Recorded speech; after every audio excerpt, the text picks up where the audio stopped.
خۆشەویستانی کورسات سڵاوتان لێبێ. خۆشحاڵم لە پرۆگرامێکی نوێی کورسات ماڵی هەمووانە هاتمەوە خزمەتیەوەی خۆشەویست. من ئەمڕۆ لە یەکێک لە شارە جوانەکانی کوردستانم.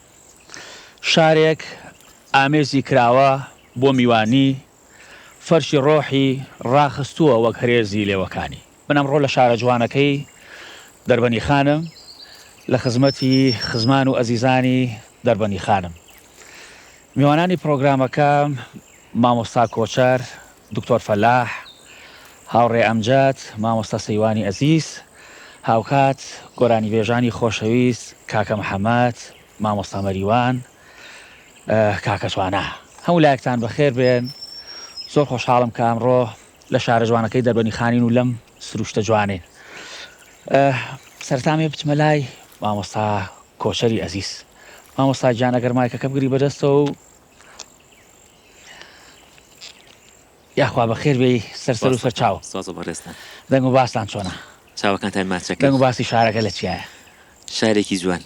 شارێکی هەمیشە جوان بن، وەکۆی کە بە ڕێز پێناست کرد. شارێک ئامێزی کراوە بۆ میوانی،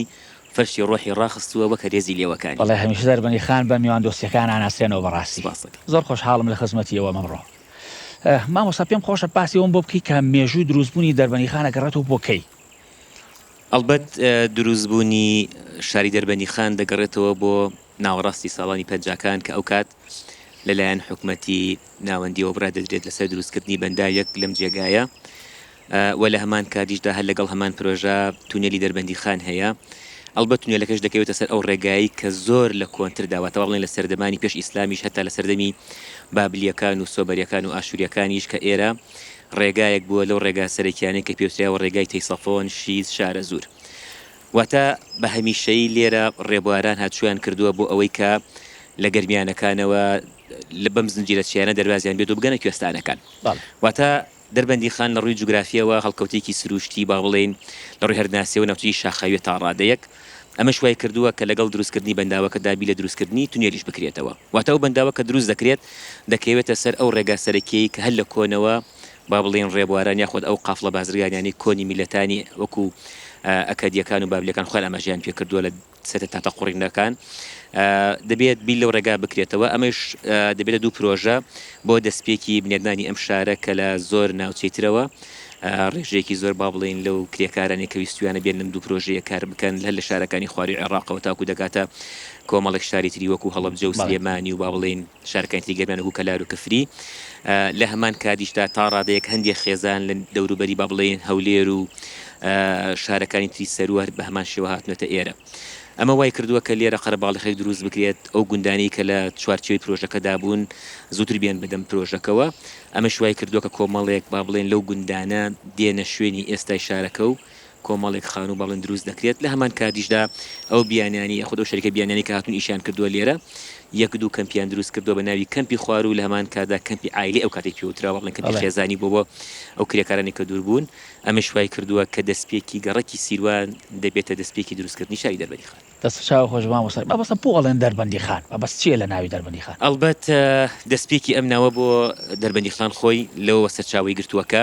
ئەو خانە کێ بووە؟ ئەو خانە لە دەربەندی خانە شوێنەوارێکەیە لە گەڕێکی سیروانە با بڵێن لەسەر ڕۆخی ڕووباری سیروانە. لە کۆندا ئەم جێگایە ئاتەشگایەک بۆ لەو ئاتەشگایانەی کە ئەوانێک لەسەر بیرباوەڕی زەردەشتی بوون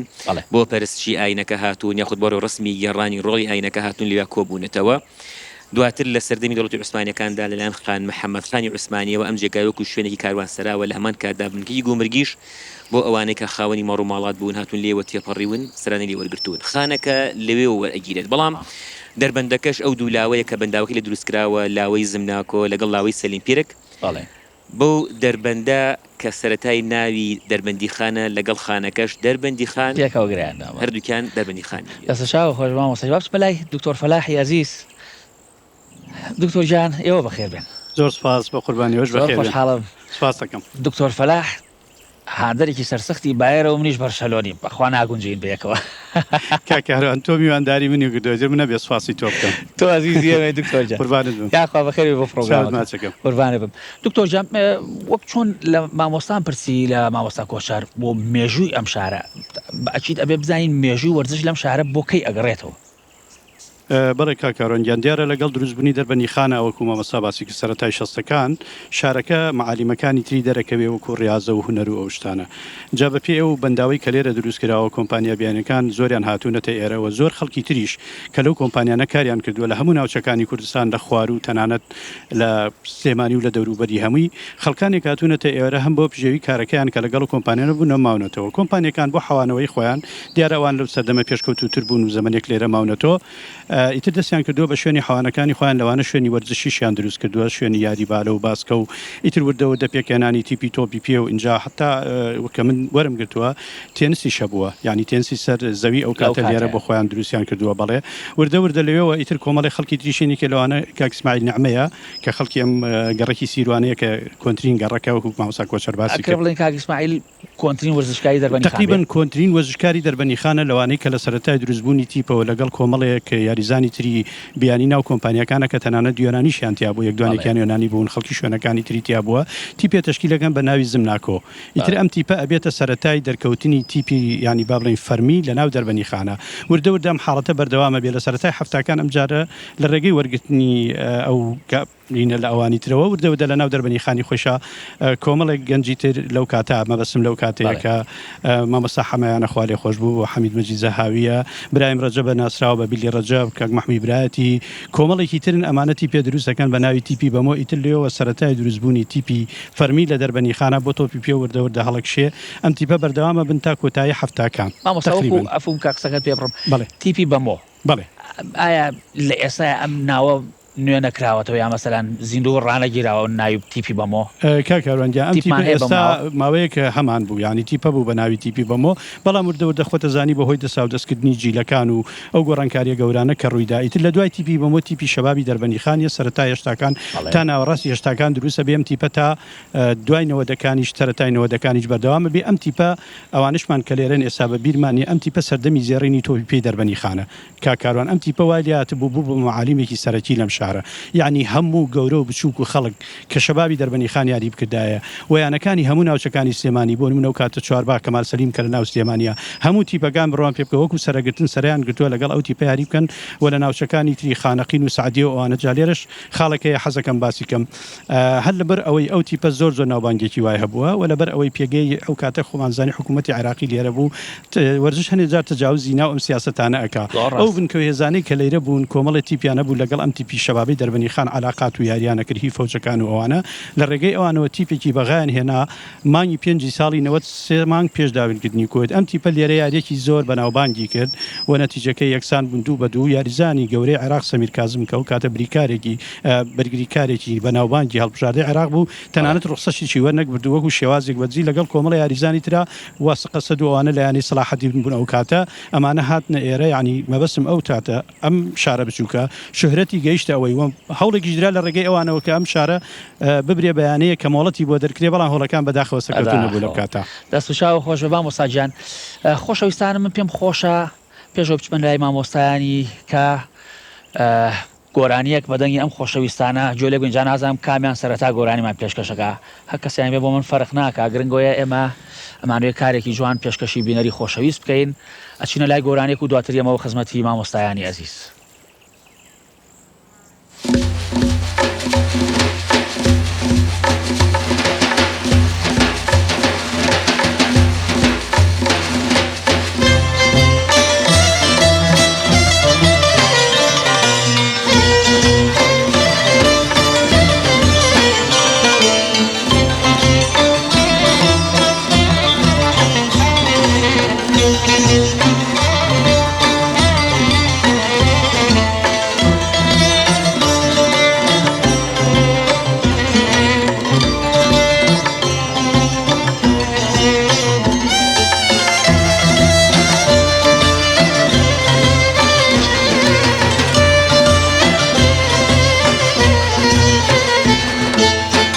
سەفەرداڕۆی خودایار بێ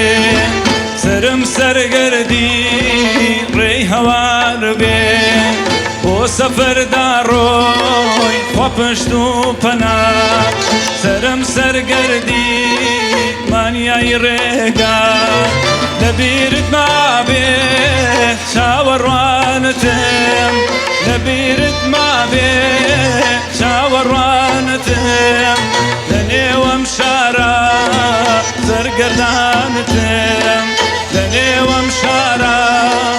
زرقردانتم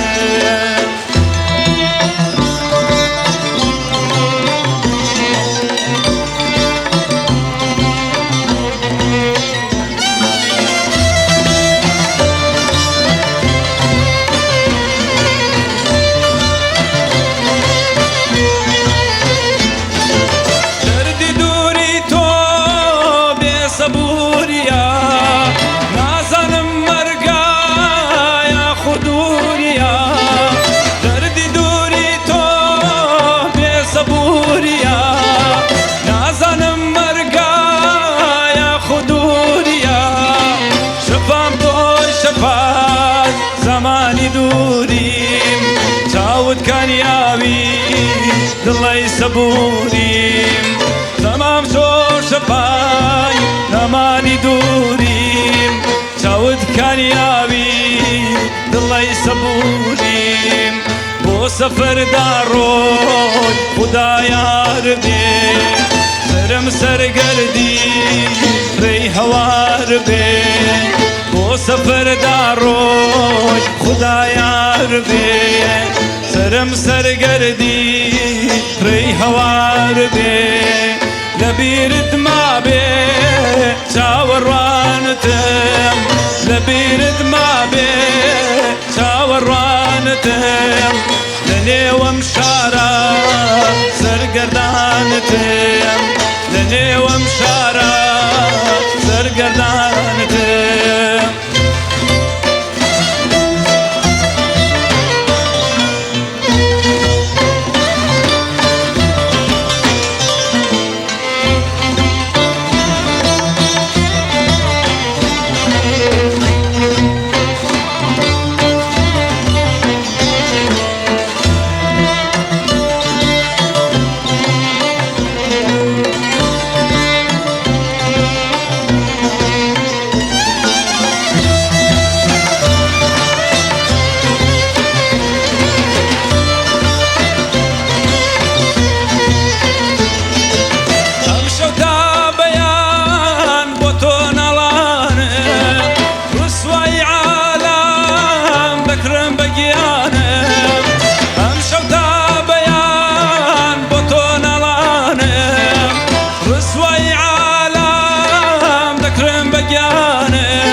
تو دیوان نزان چه زانو زامی تون پیوان خلکی مواچا میشه تو دیوان نزان چه زانو زامی تون پیوان آخ بو سفر داروی خدایا ربی سرم سرگردی ری هوار بی بو سفر داروی خواه پشتو پناه سرم سرگردی مانی ای ریگا لبیرد ما بی شاورانتم لبیرد ما بی شاورانتم لنی ومشارا سرگردانتم لنی ومشارا سرگردانتم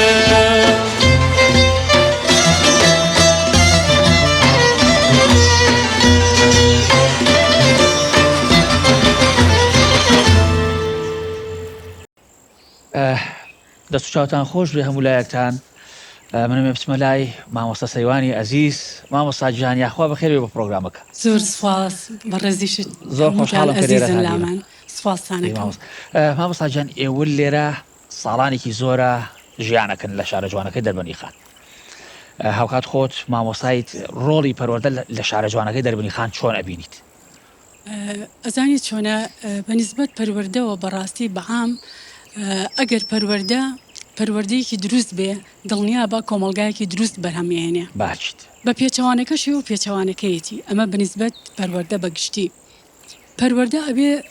تاک بنیاد بنێ پەروەردە ئەبێ ڕۆڵی هەبێ لە بنیاتنانی تاکە بۆی خەون و ئاواتەکانی بێتەدی چونکە هەر کەسێ بە هیوایەک نەژی و بۆ خەونەکانی هەوڵەیە دڵنیا بە مردووە اینجا تاکی کوردیش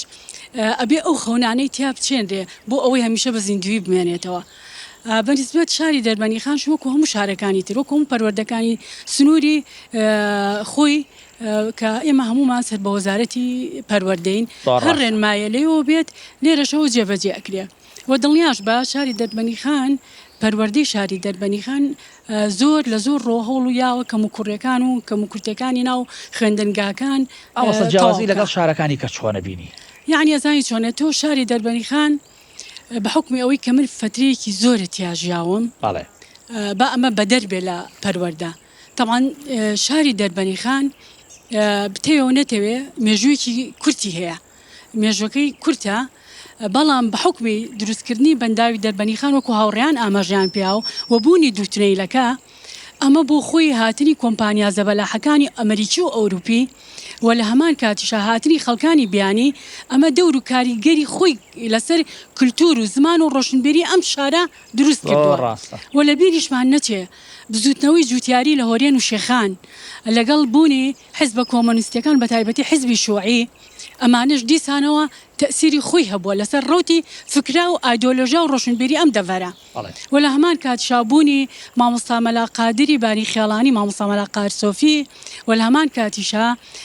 یەکەم تەقەی شۆڕشی کورد کە لە دەربەنی خان و دەربەن بازیان کرا ئەمە وای کردویانی ئەم شارە کۆمەڵێ خەڵکی شۆڕشگێڕی چاونەترسی خاوەن هەڵوێستی بە مووقیف بەڕاستی یعنی کەسانی زیندوی تایە ئەم کەسە زیندوانش لە زۆربەی بوارەکانە دەوریان هەبووە لە کایە ڕۆشنبیریەکان لە کایە کۆمەڵایەتەکانە لە کایە سیاسیەکانە دەور و پێگەی خۆیان بووە بۆیە خەڵکی ئەم دەفەرە لە زۆر شوێنەوە لە جیاوازترە لە شوێنەکانی کە لە زۆر ڕۆ بۆ باوشان کردوێتەوە بۆ خوێندن یعنی حەز بە خوێندنەکەن حەز بە پێشکەوتنەکەن حەز بە دایانانەکەن ئەگەر هەلیان بۆ بڕخسێ زۆر دەست و چاوە خۆش بچمە لای مامۆستا ئەمجەدی ئەزیز مامۆستاجان سڵاویش لە جەنابەت سڵاو لە ئێوەی خۆشەویست و بەخێرهاتن سەرچاوێزی مامۆستاجان مامۆستا کەرتی کشتوکاڵ کەرتی کشتوکاڵ لە دەربەنی خان و ئەم ناوچەیە گرنگی پێدرێت سەرەتا سوپاس لە ڕاستیە وەکو برادران باسییان کرد مێژووی ئەم شارە مێژوویەکی کورتە تەنانەت لە ساڵی 1970 بەدواوە ناو قوتابخانەی ناوەندی لەم شارە ئاکرێتەوە دوای ئەوەی کە یاسای ئیسلاحی زەراعی دەرەچێت لە دوای 75 بەدواوە لێرە حکوومەتی عراقی بیر لەوە کاتەوە کە بەنداوی دەربەنی خان جگە لەوەی بۆ گلدانەوەی ئاو و پاراستنی ناوچەکانی ناوەڕاست و باشوور لە لافا و بیر لەوە کاتەوە سامانی ماسیشی تیا ببوژێنێتەوە بۆ مەبەستە هۆبەی سامانی ماسی لێرە دامەزرێنێت دوا بە دوای ئەوە هۆبەی پاراستنی دارستانە کاتەوە لە ڕاستیە بۆ ئەوەی چونکە تۆپۆگرافیای ناوچەکەی ئێمە هەمووی بەرزونزمی و داماڵین و ڕەماڵینی پێوەیە بۆ ئەوەی بە شێوەی تەژیری دارستانەکان دروست بک بیپارێزێت لەمە ئەمە ئاکاتەوە وردە پەراسێنێت تا بێ بەلقی کشتتوکاڵی و لە ئێستا بۆ بە بەڕێوەرایەتی کشتتوکاڵ لە ڕاستیدا کشتتوکاڵ کە پێناسەکەی بەوەیە کە نەوتی هەمیشەییە بەداخەوە هەتاوکو ئێستا چەند ساڵێکە هەستی پێکەین کە حکوومەت گرنگیەدا بەوەی کە سەرچاوی داهات هەمە چەشن بکات یەکێک لەو داهاتانش کە بۆ حکوومەتی هەرێمە بێ کشتتوکاڵە کە هەم تۆتوانی بەبەرهەمی ناوخۆی خۆت بژێنی و هەمەتوانی هەناردی دەرەوە بکەی داهاتێکشت دەی دەست بکەوێت ئەتوانم بڵێم لە سنوورەکەی ئێمە کە 54 گوندە لە 37 کەرتا کۆ بۆتەوە خاوەنی 53,000 دۆنم زەوی کشتتوکاڵین بە بەراو و دێمەوە لەم مەجالا ئێمە ئەتوانم بڵێم ساڵانە پار ساڵ ئێمە 11,000 تەن گەنممان هەبووە ئینتاج بەڵام بەداخەوە حکوومەتی هەرێم یاخود با بڵێن حکوومەتی ناوەندی لەم بڕە بۆ هەر تەنێک 130 بۆ 150 کیلۆی لە فەلاحەکە وەرەگرتووە تا لە تەنێکی کە ئینتاجی کردو ئەوەندەی لێ وەردەگرێت ئەتوانم بوشاندنەوەیکی باشەیە دوایم قەیرانی داراییە خەڵگەڕاوەوە بۆ گوندەکانی خۆیان خەڵگەڕاوەتەوە سەر زەویزارەکانی خۆیان گرنگی بە زەویزارەکانی خۆیانەدا و ئینتاجەکەن بەڵام ئینتاجش پێویستی بە داعم و باڵپشتی و پشتیوانیکردن هەیە لەم لایەنەوە حکوومەت زەعیفی حکوومەتی ژەگەڕێتەوە بۆیە ئێمە ستافێکی بەهێزمان هەیە لە وەزارەتی کشتتوکاڵ ستافێکی پرۆفیشناڵن زۆر بەتوانان زۆر ئەکتیڤن یعنی کەم تەرخەم نین لەو ئەرکەی کە پێیان سپێراوە بەڵام ئەم ستافە پێویستیان بۆ ئەوە هەیە کە بودجەیەکی باش لە بەردەستیان نەبێ بۆی پلانەکانی پێجێبەجێ بکەن ئەنی بۆ نمونە ئێمە چەندین ساڵە لێرە پرۆژێکمان تەقدیم کردو بۆ ئەوەی دەشتی پێوازی پێ ئاودێری بکەین لە 2013ەوە لە بەهۆی قەیرانی داراییوە لە پلانی حکوومەتایە بێگومانە گەرەمە جێبەجێ بووایە ئەمانتوانی ئیشی باشتر و ئیشی باشتر لە سنوورەکە بکەین بۆ یەکەرتی کشت و کاڵ لە بژانەوەیەکی باشایە و هەستەکەین حکوومەت گرنگی پێدا و فەلاحەکان خۆشیان گرنگی پێدەن هەرچەنە کێشە و مەشاکیلی زۆرە چونکە گەڕانەوەی خەڵک بۆ سەر زەوی وزارەکان هەندێک کێشە و مەشاکیلی هەیە بەڵام بەگشتی ئەتوانم بڵێم کشت و کاڵ ئەگەر پاڵپشتی هەبێت و ئەگەر بەرهەمەکان بۆ فەلاح ساغ بکرێتەوە ئەتوانن ببێتە سەرچاوی بژێوی هەم بۆ فەلاحەکان و هەم بۆ داهاتێکی باشی بۆ حکوومەتی هەرێم و بە خەڵکی کوردستان نەبێت چاو خۆش مامۆستاجان من دێمە لای مامۆستا کۆچەری ئەزیز ئەگەر مایکەکەی بۆ بنێرن مامۆستا پێ خۆشە باسێکی ڕەوشی ئەدەبیاتیش بکەین لەم ناوچەیە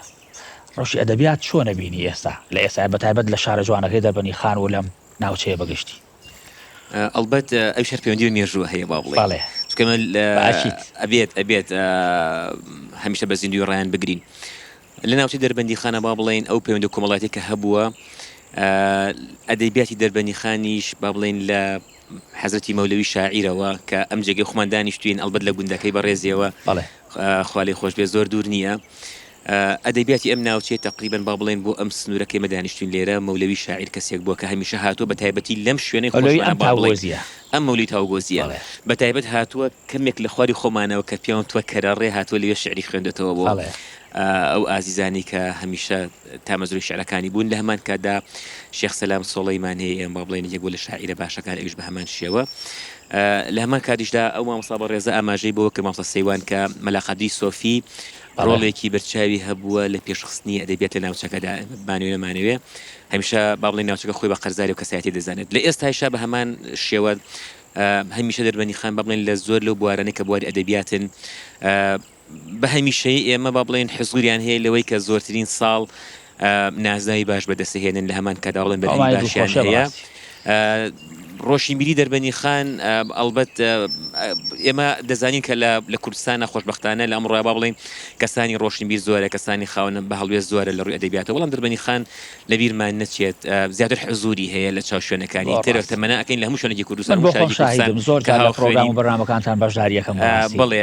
لە ئێستا دەربەنی خان با بڵێن شاعیری باشی تایە لە زۆربەی لە فستیڤاڵەکانە بەرهەمەکانیان ناوازەیە و خەڵاتی باش وەرەگرن لە هەمان کادا جگەل لەوەش لە ئێستاە با بڵێن تێکڕای ناوچەکە لە زۆرێک لەو بابەتە ئەدەبیاتانە لە ڕووی سیاسیەوە بە ئەرشیف کراون دیسانەوە سەر لە نوێ و ڕۆڵی کەسایەتەکان لە کۆنیشدا بە زیندوی هێڵراوەتەوە دەست چاو خۆش مامۆستاجان هەڵبەتە بینەرانی خۆشەویست من زۆر خۆشحاڵم ئەمڕۆ پرۆگرامەکە کۆمەڵێک لە هونەرمەندانی شارە جوانەکەی دەربەنی خان بەشداریان کردو ناو بەرنامەکە و موزیسیانەکان کاکە هونەری ئەزیزێکێکە لە ژەنیارە زۆر باشەکان و گۆرانی بێژە باشەکانی دەربەنی خان کاکە ڕێکان کە ئامێری ڕیتمە ژەنێ کاکە محەممەد ئامێری تارە ژەنێ کاکەرکانەوە هەر میوانی هەمیشەی بەرنامەکەی و جێگەی خۆی داگیر کرد و دڵخۆشم پێی کاکە زانا بە ئامێری عودا من و کاکە ڕێبازی لەم بینایتر خزمەتیەوە خۆشەویستانەکەین دەست چاوتان خۆش بۆ خۆشەویستان پێمان خۆشە بچینە لای بەرهەمیشکە بە دەنگە جوانەکەی کاکەتوانە ئومێدوارین کە بەرهەمێکی جوان پێشەشی ئەوەی خۆشەویست بکەین بفەرمون برایانی ئەزیزم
Yar yar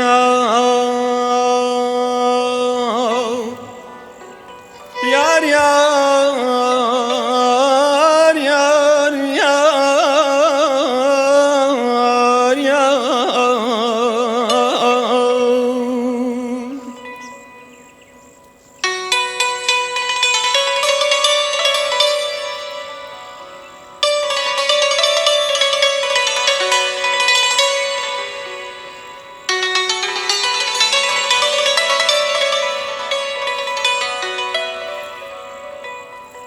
نفسم تو رسینم ساز و دل نی،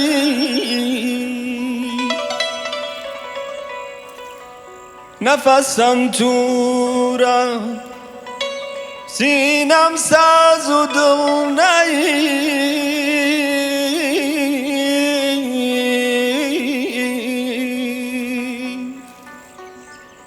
حکایت خوانی دوری تون پیا پی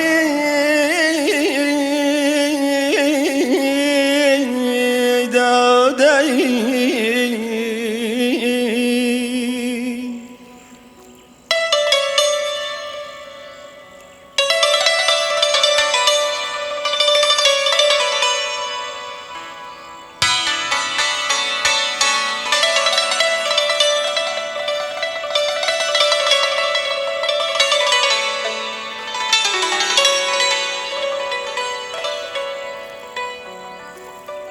امان امان امان ای بذکری تو وکو صوفی همیشه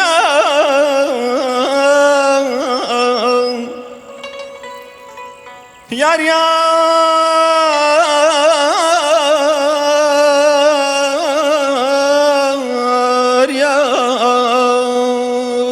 بذکری تو وکو صوفی همیشه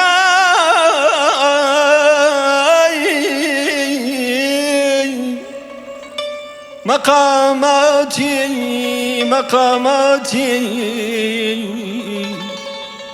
مقاماتی فنا فی الله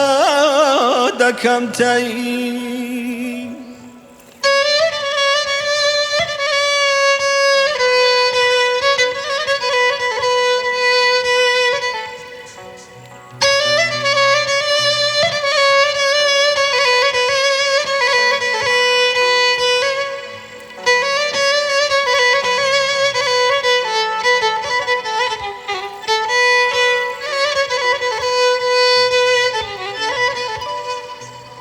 یار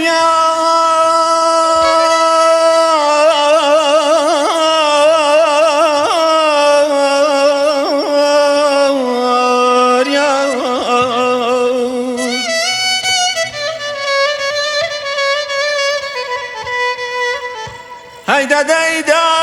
چه شیرینا چه شیرینا لقل شهدی حضورا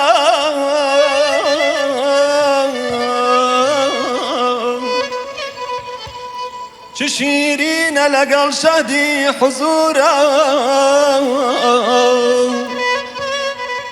لتو خندو لمن آوازي وخي أمان أمان أيدا دايدا دا دايدا دا دايدا دايدا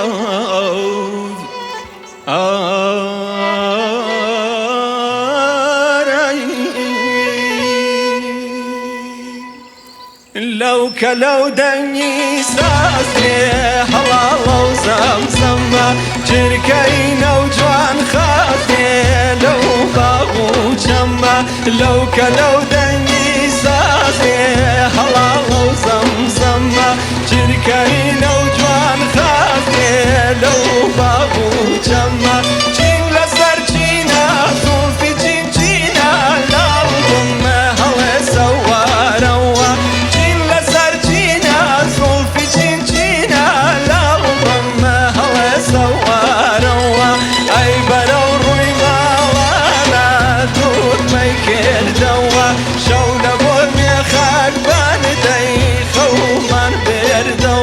یار لبوی میخک بن دی روش من کردوام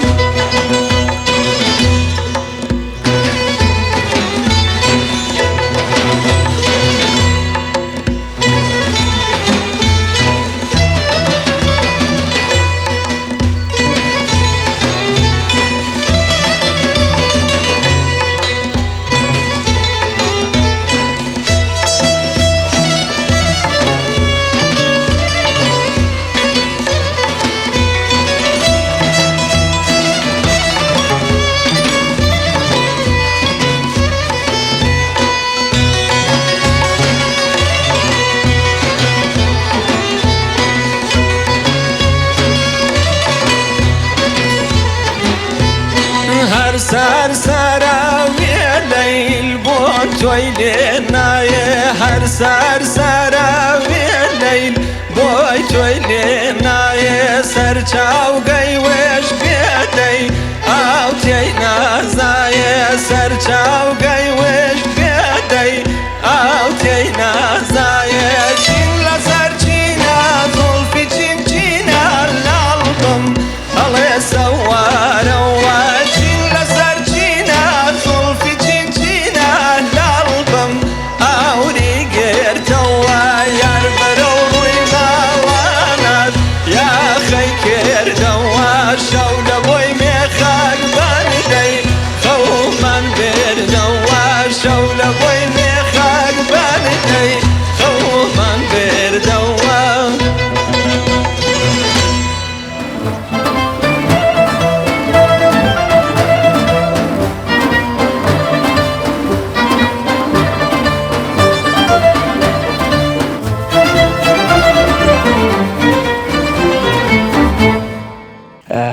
مولای دکتۆر فەلاحی خۆشەویست دکتۆر جان جانێک بایەخی وەرزش چوانە بینی بایەقدان بە وەرزش لە ناوچەی دەربەنی خان وەڵاهی کاکەڕوانجان ئێمە ئەڵبەتە ئافوم کە ئەگەر ئێمە بگەڕێینەوە بۆ دوای ڕاپەڕین و تا ئێستا مێژۆکە دوو درێژە بڕاستی بە پرۆگرامێک و دوان پێم بێت هاو نابێ بەڵام پێم خۆشە لە ئێستا بزانین بایەقدان بە وەرزش لە ئەم ناوچەیە چۆنە بی بەڵێ کاکەڕوانجان خۆی وەکو ئاشکرایە کە یانەی وەرشی دەربەنی خان ئێمە لێرە نوێنەرایەتی ڕسمی ینی فەرمیانەی دەربەنی خانە لە هەموو پێشبڕکێ و ململانەکانی ناو کوردستانە ئەمیانەیە ئێمە لە چەند یاریەکە زۆر ناوبانگی باشی هەیە بە بەراورد بە تەوانی ئەبێ بەراوردێک لە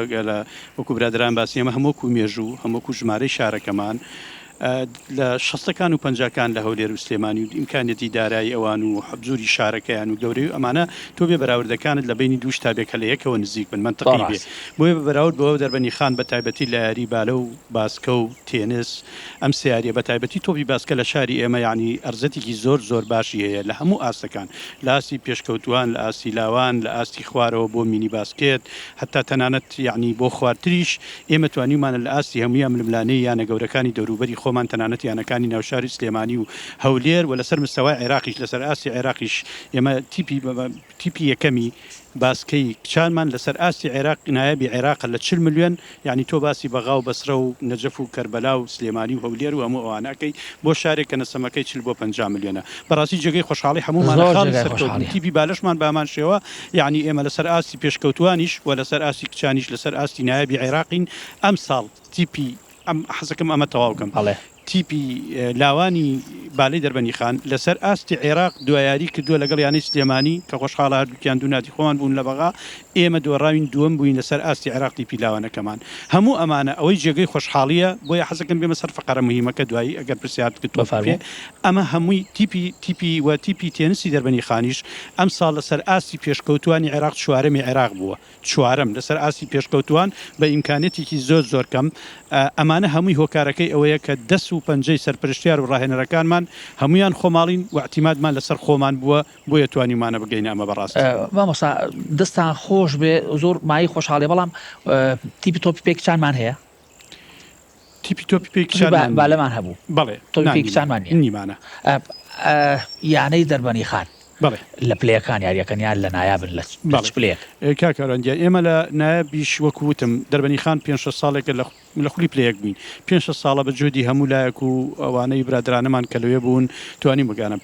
پلە نایابی کوردستان ئێمە ئەگەر ئیسیسنای کەین لەم وەرزەی ئەم ساڵ کە باش نەبووین هەمومان وەکو جەماوەری وەرزشی و ئێمە وەکو وەرزشکاری دێرین کۆی ئەوانەشی بەرپرسیارەتیان هەیە لە ناودامەزرا وەرزشەکانە ڕازینین لە ئەنجامی ئەم ساڵ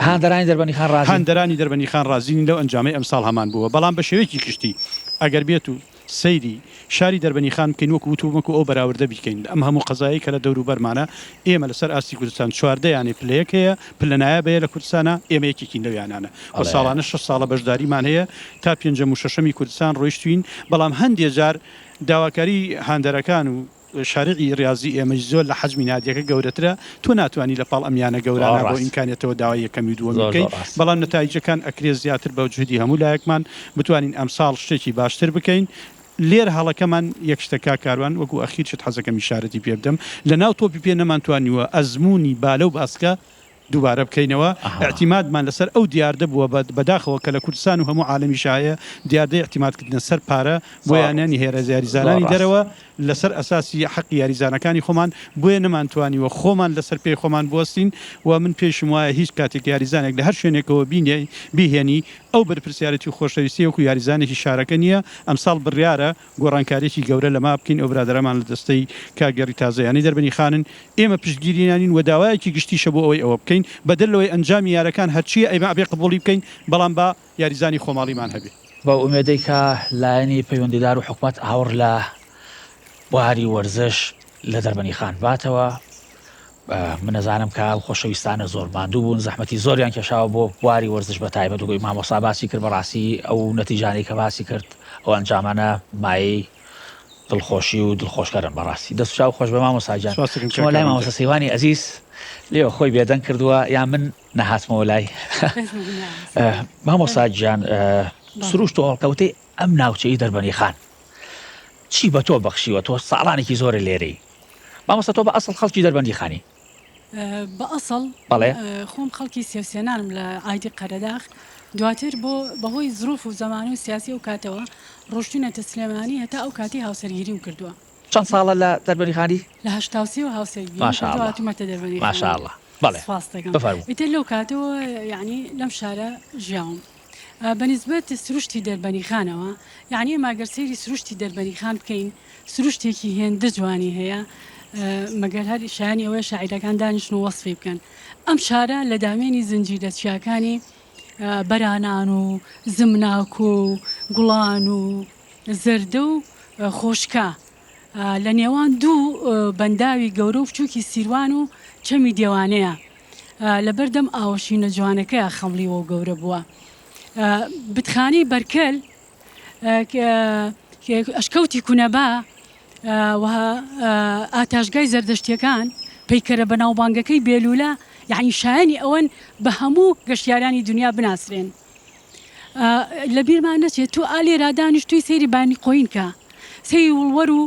گەزڵان و سەیری دورگەکانی ناو ئاوەکە بکە سەیری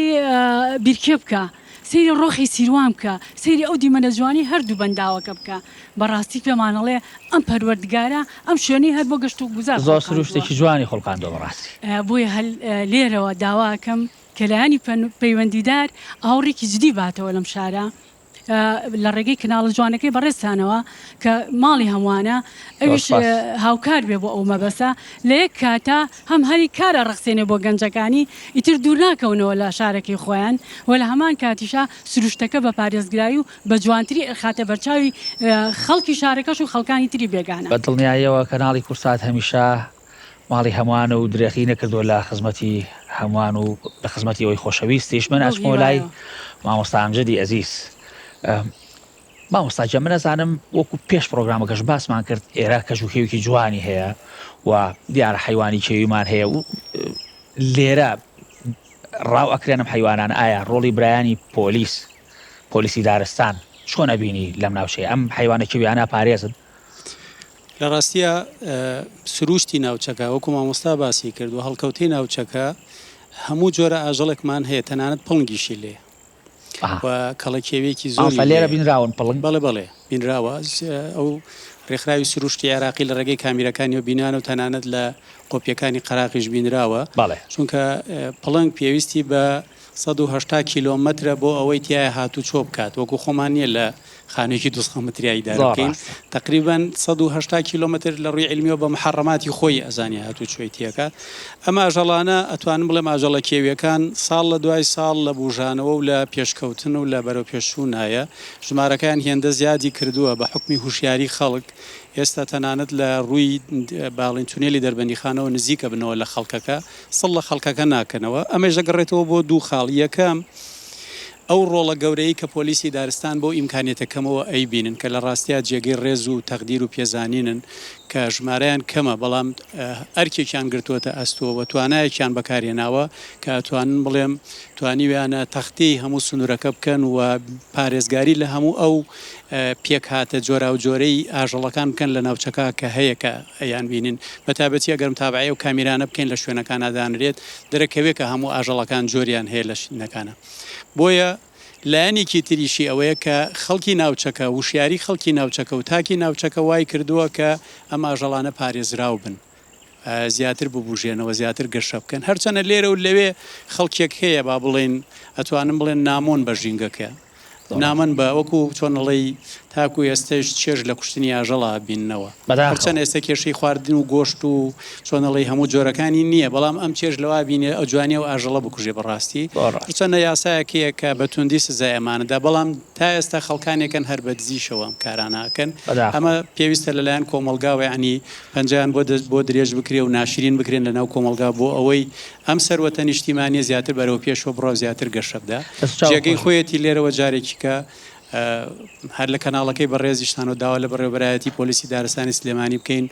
کە داواکاری پێداویستەکانی پۆلیسی دەربەنی خان دابین کای دارستانی دەربەنی خان چونکە لە ڕاستیە ئیمکانەتیان زۆر کەمە و ڕوبەرێکی فراوانیان لە بەردەمایە و هەوڵ و جوهد و ماندووبوونێکی زۆریش ئەکەن کە لە توانای خۆیاندانی جێگەی ڕێز مامۆستا ئێرە وەکوتمان ئەم ناوچەیە گەشتیاریە بۆچی وەک ئەی بینم کە ئەمڕۆ هاتمە ئەم جێگەیە خزمەت ناکرێت لایەن گەشتیارانەوە با ئێمە گلەیەکیش لەو گەشتارانە بکەین کە لە زۆر مەرجنی هەمووهی ناو شاری دەربەنی خان خۆی بێ ئەبینم پاشەڕۆیان لێرە بەجێهێشتووە خزمەتی ناوچەکە ناکەن تۆ چی هەیە بۆ لە ڕاستیدا ئەگەر سێرێکی چواردۆری ئەم ستەیجە بکەین کە خۆمان لە سەری دانیشتوین ئەبینینەوە ئاسەواری جەوگۆڕینە ئەبێ ئاسەواری جەونەگۆڕین چۆن بێت ینی بە سەدان بوتڵ و دبە و پێ پاشماوی خۆراک لێرە بەجێ ماوەکە ئەمە سبەینی هەرە و شخصانە خۆیان دێنەوە بۆ ئێرە لە ڕاستی ئەمە پەیوەندی بە وشیاریوە هەیە وشیاری تاکەوەیە کە نایەوە ژینگەکەی خۆی بپارێزی ئەو ژینگەی کە ئەمڕۆ گەر خۆی بۆنێتەوە بەیانی برایەکی بۆی دێتەوە بۆیە گرنگە ینی ئەمە لە ڕاستیە ئەو کۆمپانیا و ئەو کەرتانی کە تەرخان کراون بۆ پاکردنەوەی ئەم سنوورانە فریان ناکەون لە ڕاستیە ئەمڕۆ پاکەکەیتەوە سبەینی وەک خۆی لێ دێتەوە بۆیە ئەمە ئەرکێکی گشتیە پێویستە تاک وشیار بێتەوە لەسەرەوەی کە بە جدی بیر لەوە بکرێتەوە کەم سروشتە سروشتی خۆمانە دەبێ گرنگجی پێ بدەین دەبێ بیپارێزین دەبێ و پاشماوەی دوای خۆمان بەجێ دێڵین کۆی بکەینەوە خاڵێکی کە هەیە لەوە خەتەرترە ئەوەیە کە لە ڕاستیە خەڵکانێک دێن بۆ گەشتکردن بۆ ئەم سنوورەی ئێمە لەگەڵ خۆیانە دارەکانە بڕنەوەی بنەوە بەداخەوە دارەکانە سووتیان دارەکانە بڕنەوە چەندین دیمەن هەیە لە ناو سۆشیال میدیا کە ئێمە ئەیبینین خەڵکانێک لێرە بە مشار و بەدار و بە نازانم بە کۆمەڵێک شت خەریکی بڕینەوە و شکاندنەوەی ئەو دارە سروشتیانن ینی جارە نەمناوە گەر بتبینە دارستانێکی زۆر زۆر گەورە و فراوان بوو ئێستا ڕۆژ لە ڕۆژ بێ دارستانەکان قەتی سەبن لە شوێنە بەرزەکانە ئەمە نیشانەی چییە شانەوەی ئێمە نەمانتوانی وەکو مرۆڤ مامەڵە لەگەڵ ئەو سامانە سروشتیان دەست شاو خۆش بە مامۆستاجان من دێمە لای مامۆستا کۆچەر و کۆتا قسەی مامۆسایان وەرەگرم مامۆستاجان ئەگەر بە کورتی پێم بڵێ ئێوە چیتان کردو بۆ مێژووی ئەم شارە ئایا بە کتێبێک بە هیچ بابەتێک لەسەر ئەم شارە نووسینەوەیەکمان هەیە پێشەوە وەڵامی بەڕێزە من هەمیشە لە بەرنامەکانی تریشاک وتومە دەربەندی خان لە دوای ناوچەی بابل و عەکەرکوف بە پلەی سێم دێت کە زۆرتی شوێنەواری تایە ئەڵبە زۆرێک لەو شوێنەوارانە سەردەمەکەی دەگەڕێتەوە بۆ لۆلۆیەکان کە سنتەری ئەو دەوڵەتی کە هەیەن بۆ لە کۆناسەرجۆنی سێم باسیەکە لە گەشتی هەشتەمیان لە خاکی پارسیانە کە ئەگەڕێتەوە ئاماژە بەشای لۆلان دەکات باسی سنتەری ئەو شارەکات ئەڵبەت سنتەری ئەو شارەش با بڵین لەسەر زمینی ئێرە ئەم دەربەنی خانەیە کە دروست کراوە جگە لەوەش دیسانەوە لەسەر ئەو بەردێک کە لە مۆزەخانەی سلێمانیە بەردەکەی غەریب هەڵەدنی شەیدی سەرکردە با بڵین کە خۆی پاراستوێتی کە دەکە لە شاخ بوون هێناوێتی و دواتر لە مۆزەخان دایناوە کە خۆم ئیشم لەسەر کردووە دیسانەوە لەسەر ئەو بەردەش ناوی سەرزەمین دەربەنی خان دیسانەوە دێتەوە کە لە کۆندا شارێک بووە کە پێوتراوە شاری شیمورو کە پاشاکەی با بڵین زابازونا ئیدیسین بووە کە پڕێکی ناوی زابازونا بۆ دواتر قەڵەمڕەوی ئەو دەوڵەتی کەوتۆتە دەست ئەوەی کە ئێمە با بڵین چیمان بکرێ بۆ مێژووی ئەم شارە ڕاستە من هەوڵم داوە کە هەموو ئەو بابەتی مێژویانەی کە هەبووە ئەرشیفم کردوێت لە حاڵەکاتێکە یاخود با بڵین ئەو تیمە بیانین کە دێنە ئێرە من کۆنتاکتم لەگەڵیانە هەیە سەر ڕێوەش کە لەگەڵ مۆزەخانی سلێمانی هەر کۆنتاکتمان هەیە بەڕاستی بانەی شارینەوە مۆزەخانی سلێمانی با بڵین خەمخۆرن بە تایبەتی بۆ دەربەندی خان بۆ ئەو شوێنەوارانە بەڵام وەکو ئەوەی کە بەڕێزن ئاماژەی پێ دەکەن لە ڕووی داراییەوە لاواز ناتوانن بۆ نمونە بەردەوامی چاودێری ئەو شوێنەوارانە بکەن بەڵام بەداخەوە ئەمیان جێگەی نیگەرانێکم لێرە ئاماژەی پێ ئەەکەم بەهۆی ئەوەی کە ڕێژێکی زۆر گەشتیاری عرب با بڵێن لە شارەکانی خۆری عێراقەوە کە دێنە ئێرە دەستێوەردان لەو ناو شوێنەوارانە دەکەنەوە لە هەمان کەدا تەنانەت دەستێوەردانیش لە پەیکەرەکەی نەرامسینیش کراوە کە لە هەمان کەدا جگەل لەوەش لە سەر پەیکەری تاردۆنیش کراوە کە ئەمە دوو سەرمایەی نیشتیمانی زۆر زیێڕینی کوردانی کۆنن کە ئێمە دەبێت ما پاراستەیە بەداخەوە بەڵام بەداخەوە دیسان ئەمیشان کە ئێڵم هەر جارێک لە جارەکان زیاتر لەلانی پەیوەندیدار داوامان کردێت بۆ ئەوەی کە خەمخۆر بن بەڵام بەداخەوە هەنگاوەکانی نەچێت بۆ تەمەنا دەکەین جیاواز لە جارەکانی تر تا زۆر چیتر لانی پەیوەندیدار چاکتر و باشتر لە جاران چاودێریم شوێنە بکەوە ئەوەی کە ئاماژن پێکرد گەشتارێکی زۆر ئێستا سەردانی دەربەندی خان دەکەن بەهۆی ئەوە کورد سروشتەوە کە خوددا پێبەخشیوە. دەست و چاوە خۆش بە مامۆستاجان من زۆر خۆشحاڵەوەم زیاتر لە خزمەتارە بم بەڕاستی ئەمڕۆ زۆر چێژم بینی لە گفتوگۆکردن لەگەڵەوەی خۆشەویست من کاتی پرۆگرامەکەم بە کۆتا هاتووە خۆشەویستانم بەم شێوە هاتمە کۆتایی پرۆگرامی ئەمڕۆم لە شارە جوانەکەی دەربەندی خان بە کۆتا گۆرانین لەلایەن کاکە محەممەدەوە من خۆحافیزتان لێکەم و کاتێکی باش بۆ هەموو لایەکتان.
منسوطا